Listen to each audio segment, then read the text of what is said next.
முன்னாள் தலைவர் ராகுல் காந்தி தற்போது தமிழ்நாடு வர இருப்பதாக அண்மை தகவல் வெளியாகிறது. வரக்கூடிய 18ஆம் தேதி அவர் தமிழகம் வர இருப்பதாக கூடுதல் தகவலோடு நம்முடைய சிறப்பு செய்தியாளர் தமிழரசி விவரம் என்ன?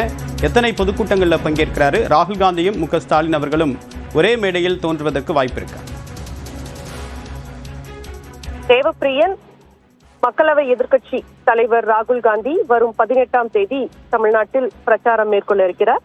தமிழகத்தில் திமுக கூட்டணியில் இடம்பெற்றுள்ள காங்கிரஸ் கட்சி 28 தொகுதிகளில் போட்டியிடுகிறது.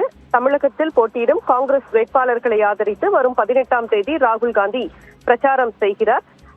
18ஆம் தேதி காலை 11:30 மணிக்கு அவர் பொன்னேரி வருகிறார். சிறப்பு விமானத்தில் வந்து அங்கு 11:55 மணியிலிருந்து 12:40 மணி வரை அங்கு நடைபெறும் பொதுக்கூட்டத்தில் பங்கேற்கிறார். அதனைத் தொடர்ந்து பொன்னேரியிலிருந்து அவர் சோளிங்கர் தொகுதிக்கு செல்கிறார். சோளிங்கரில் அங்கு காங்கிரஸ் வேட்பாளரை ஆதரித்து அவர் பொதுக்கூட்டத்தில் கலந்து கொள்கிறார். தொடர்ந்து சோளிங்கரிலிருந்து அடுத்து துறையூரில் அவர் நடைபெறும் பொதுக்கூட்டத்தில் பங்கேற்கிறார்.